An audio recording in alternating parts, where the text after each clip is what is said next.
At yung pagtulong na ginagawa nila, pag-iikot ni House Speaker Martin Romualdez, kasama ang ating butihing Pangulo na Oo, ginagawa na lahat ng ating gobyerno ang iba't ibang direktang tulong para sa ating mga kababayan.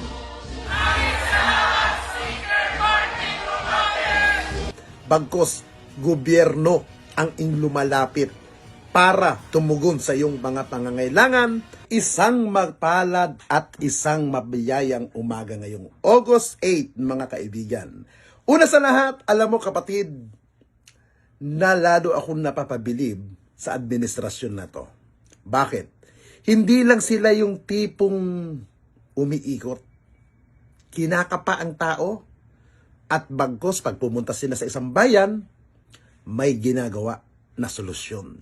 Yung bang solusyon na maiiwan nila sa mga tao na may pakinabang at talagang naman makukuha ng tao. At ramdam ng tao na mga pinupuntahan ni Pangulong Marcos at ni House Speaker Martin Romualdez, 10 ng mga government official, nakikita na nila na may solusyon ang ginagawang administrasyon ni Pangulong Marcos. Na kung saan, kagaya na lang sa mga programa na inilalapit nila sa mamamayang Pilipino. Hindi yung mamamayan pa ang pumupunta kung saan-saan. Bagkos, gobyerno ang lumalapit para tumugon sa iyong mga pangangailangan at sila'y tumutugon sa iyo kung anong pwedeng maitulong at ano ang kanilang may ibibigay sa iyo. At yun naman talaga ang dapat gawin ng ating gobyerno na kung saan ginagawa po ng Marcos administration. At higit sa lahat, panoodin nyo po ang video ito. Dito natin makikita na talagang nagsusumikap, nagtatrabaho, at hindi lang puro ngak-ngak, hindi lang puro salita ang ginagawa ng kasalukuyan administrasyon. Bagong Pilipinas, serbisyo para sa bawat Pilipino. Mithiin ni Pangulong Ferdinand R. Marcos Jr. na pakinggan ang hiling ng bawat Pilipino saan mang sulok ng Pilipinas.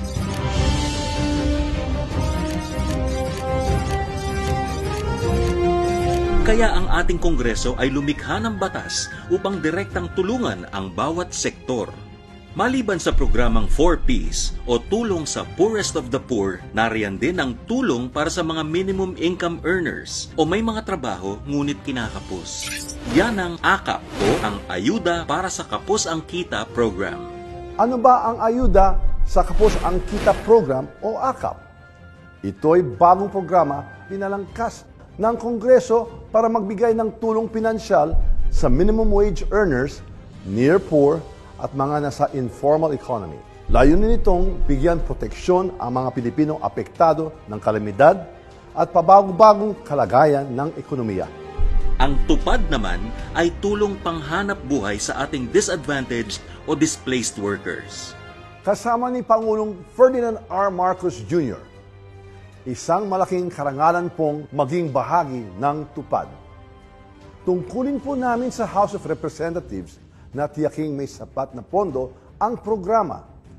Layunin po ng tupad na bigyan pansamantalang hanap buhay ang ating mga kababayan nang nawalan ng trabaho dahil sa sakuna, pandemya o krisis sa ekonomiya.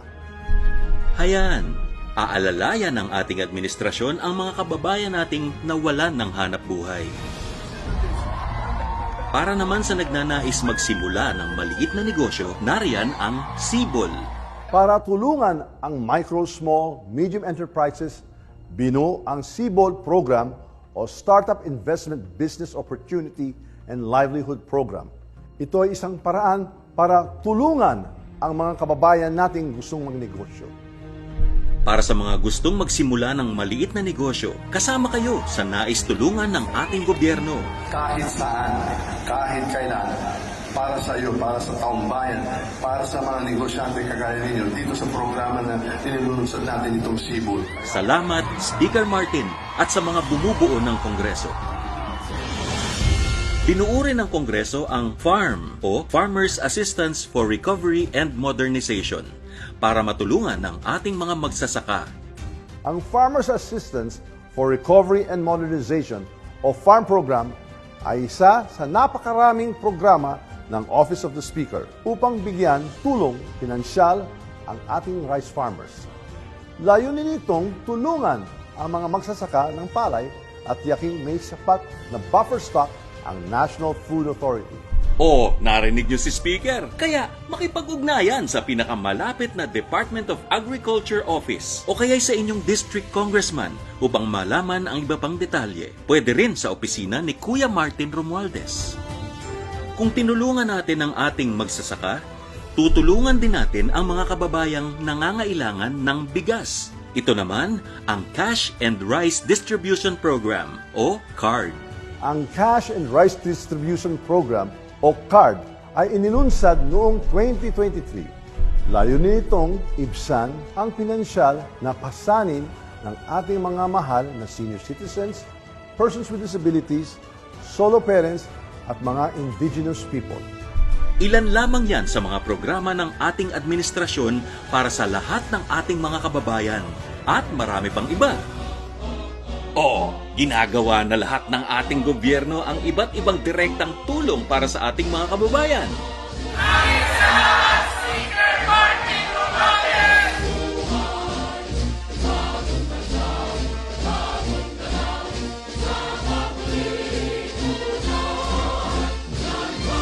Iyan ang inyong kongreso.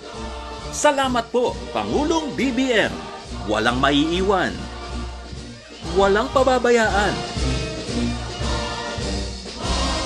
Yan ang bagong Pilipinas. Hindi ba? Ang ganda ng ginawa. At yung pagtulong na ginagawa nila, pag-iikot ni House Speaker Martin Romualdez, kasama ang ating butihing Pangulo, na si Pangulong Ferdinand Romualdez Marcos Jr., hindi lang basta tulong ang ginawa.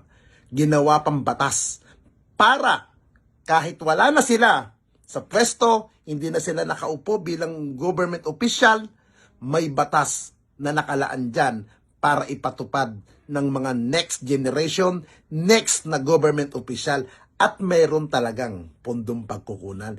Yan ang kailangan natin. Hindi yung politiko, hindi yung leader kuno, hindi yung nagmamalasakit kuno, pero bigay lang ng bigay, pero walang batas na kaagapay. At least itong ginawa ni House Speaker Martin Romualdez, katuwang ang mga congressman sa Kongreso, bumibigay sila ng ayuda, pero gumawa sila ng batas para maipagpatuloy sa mga next generation, next na Kongreso na may batas nag-obligadong gawin ang ginagawa ni House Speaker Martin Romualdez. Kaya, bilang Pilipino, ako'y happy sa ginagawa ni House Speaker Martin Romualdez.